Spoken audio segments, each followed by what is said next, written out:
Hi, Representative Jeff Morris, your representative for the 40th District, Position 2. We're past the halfway point here down in Olympia, where House bills are in the Senate, Senate bills are in the House. We're back into the committee hearing process, examining and questioning each other's legislation and perfecting what the other body has sent us. I'm going to talk to you about three things today that are foremost in my mind, but as always, if you have things that are foremost in your mind, my contact information is at the end of this videotape, and you should contact me and help me do my job better.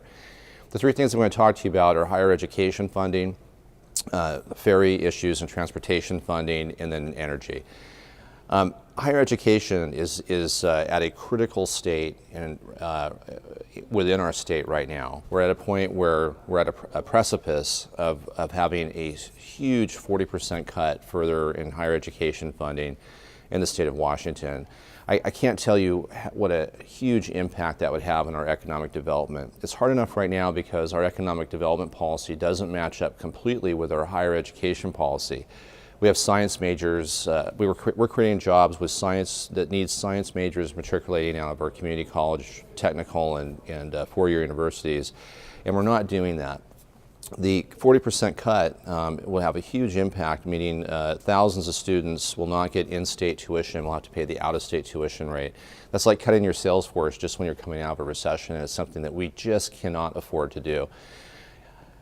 The second thing I want to talk to you about is ferry funding. You may have heard a bit about my ferry management reform bill, House Bill 1516, that is working its way through the process. It's passed the House, it's in the Senate.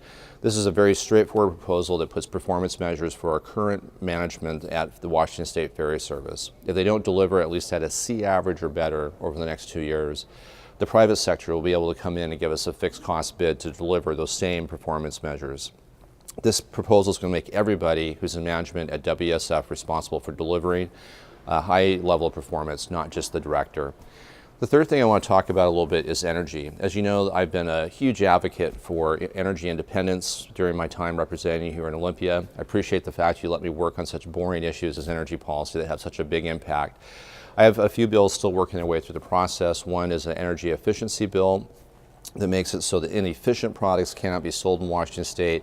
If we let things be sold that waste our energy and let other countries like Japan and Germany and China produce products at a more efficient energy usage rate, we are not going to be economically competitive. And not only that, but your electricity rates are going to go up to pay for somebody else's waste.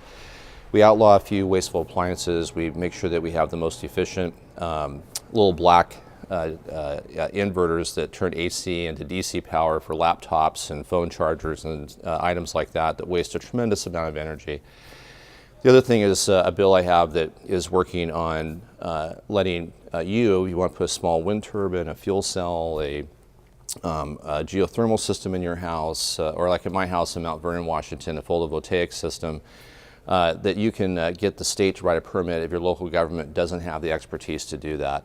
This is going to make your pathway to energy independence more efficient. Those are three quick things that I'm working on. Let me know your thoughts. It's my pleasure to represent you down here in Olympia, and I look forward to hearing from you.